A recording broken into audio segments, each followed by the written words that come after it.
Welcome to the Leadership Spark podcast, where we equip you to be the great leader your people deserve. It is Hampton and Corey here. We're talking about AI today, because who isn't talking about AI? And before you roll your eyes, it is coming. It's actually already here, so this is really, really important.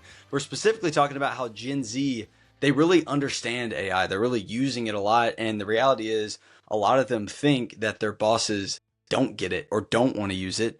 I find myself sort of in between Gen Zs and millennials, and I kind of run this mental case study to see who of the more seasoned people in my life are adopting it.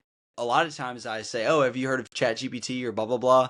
And they say, "GPT, what is that?" And I'm like, "Oh, come on, you gotta get on this." So this comes from a recent UKG report, which found that 49% of Gen Z workers say their managers don't fully appreciate the value of AI in the workplace.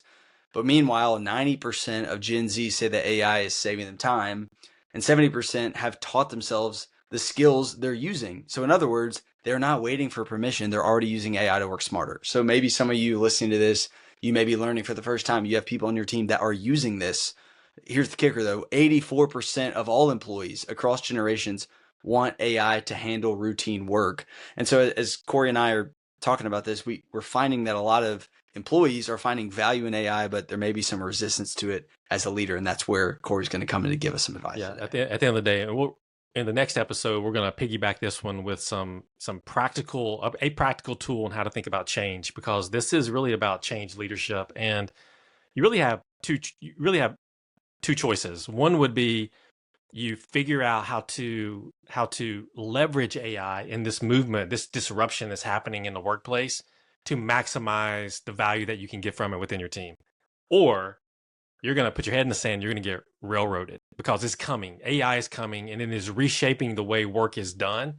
And so you have a choice. Do you just take it and put your head in the sand, or do you run after it? And so what does this mean for you as a leader? The stuff, Hampton, that you were talking about, how that there's a disconnect between people's embracing of AI, adoption of AI. Gen Zs, the younger generations, they're using it now, right? I mean, what's in it for you as a leader is that the Gen Z people on your team are already using AI. They are self-taught, they're fast moving, they're eager to optimize. They have it on their phone. They have it in probably every tool that they use, app that they use. So if you're not engaging them on this, you're missing a huge opportunity to relate, but also maximize performance and productivity from people on your team who have figured out a way to make their job better by using AI. And so that's one. The second is, leaders, you need to close the perception gap.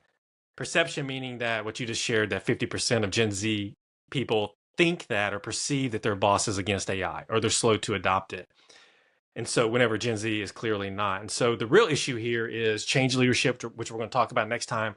Trust, skill gaps. Employees on your team, people on your team, they want direction, they want training, they want reassurance when it comes to everything that they're using on their job. And AI is just a tool that they're using on their job.